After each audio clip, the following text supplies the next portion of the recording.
శాసన మండలిలో మళ్లీ అదే సీన్. అధికార విపక్ష సభ్యుల మధ్య వాగ్వాదం జరిగింది.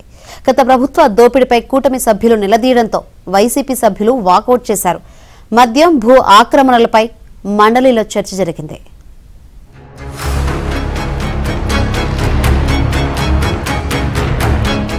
ఆంధ్రప్రదేశ్ శాసన మండలి సమావేశం హాట్ గా సాగింది. 4వ రోజు ప్రభుత్వం వైసీపీ సభ్యుల మధ్య వాగ్వాదం చోటు చేసుకుంది. మండలిలో వైసీపీ సభ్యులు మెజార్టీగా ఉండడంతో ప్రతి అంశంలో ప్రభుత్వాన్ని నిలదీసే ప్రయత్నం చేశారు. అయితే సభ్యులు అడిగిన ప్రశ్నలకు మంత్రులు ధీటుగా సమాధానం ఇవ్వడంతో శాసన మండలిలో ఆసక్తికర చర్చ సాగింది.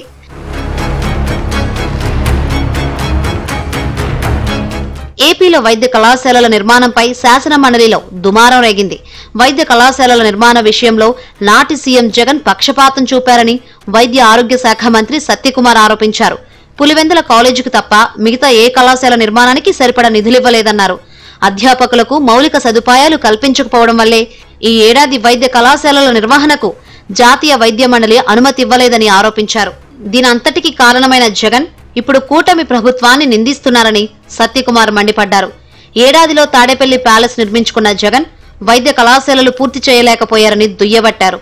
మంత్రి సమాధానం సరిగా లేదంటూ వైసీపీ సభ్యులు సభ నుంచి వాకౌట్ చేశారు. రాష్ట్రంలో అధికారంలో ఉన్నప్పుడు, బాధ్యతల్లో కూర్చున్నప్పుడు, అధికారంలో ఉండి ముఖ్యమంత్రి స్థానంలో ఉంటున్న వాళ్ళు రాష్ట్రం అన్ని కళాశాలల మీద ఒకే దృష్టి పెట్టాలి అధ్యక్ష. ఆ విధంగా కాకుండా మా నియోజకవర్గంలో మాత్రం ప్రత్యేకంగా దృష్టి పెడతాం, ఇతర నియోజకవర్గాల మీద సమితి ప్రేమ చూపిస్తామనేది వాస్తవం కాదు అధ్యక్ష. ఇదే విద్యా సంవత్సరంలో మొదలు కావాల్సిన మార్కాపురంకి కేవలం 46 కోట్లు మాత్రమే 500 కోట్లు ఖర్చు పెట్టాల్సి ఉండగా 46 కోట్లు మాత్రమే ఖర్చు పెట్టడం అంటే రాయలసీమలో విద్యార్థులు చదువుకోకూడదా అధ్యక్ష? రికార్డు స్థాయిలో అధ్యక్ష, రికార్డు స్థాయిలో ఒక సంవత్సరంలో తాడేపల్లి భవనాన్ని కట్టారు అధ్యక్ష. అధ్యక్ష, రికార్డు స్థాయిలో 26 జిల్లాల్లో ప్రభుత్వ ఆస్తుల్ని, రవాణా శాఖ సంబంధించిన ఆస్తులు తీసుకుని వైఎస్ఆర్సీపీ పార్టీ కార్యాలయాన్ని కట్టారు అధ్యక్ష. అధ్యక్ష, విషయం గుండు పట్టి 400 కోట్లు విలాసవంతుల భవనాన్ని నిర్మిస్తున్నారు కానీ పేద విద్యార్థులకు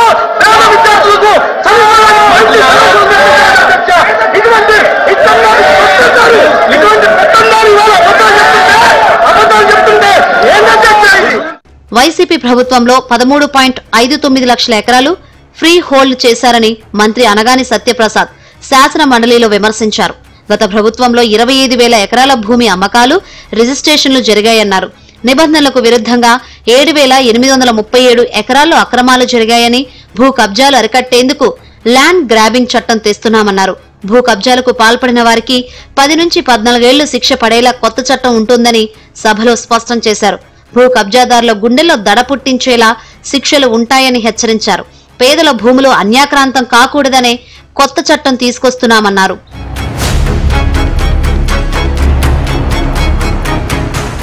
రాష్ట్రంలో కొత్త మద్యం విధానంపై మండలిలో ఆసక్తికర రచ్చ జరిగింది.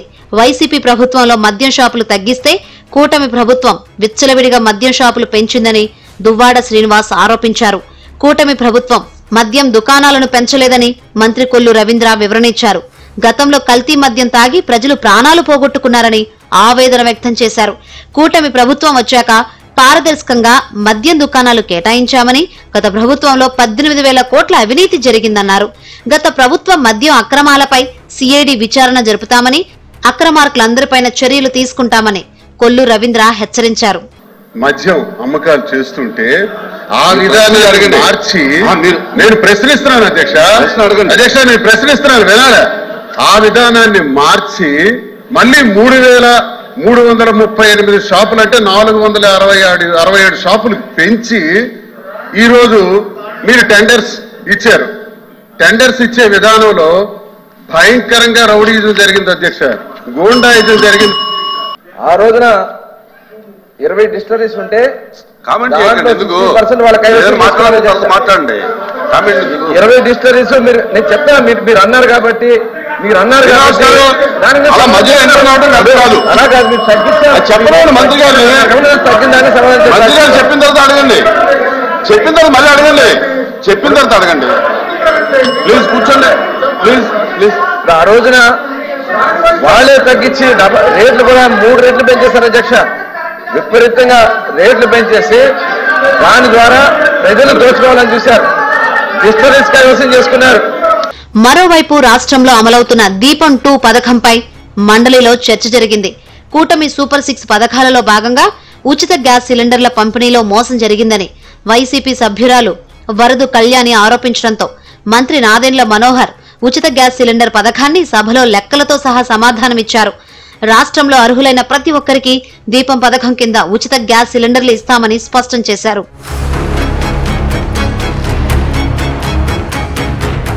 శాసన మండలి ప్రారంభం నుంచి అధికార విపక్షాల మధ్య వాదోపవాదాలు చోటు చేసుకున్నాయి.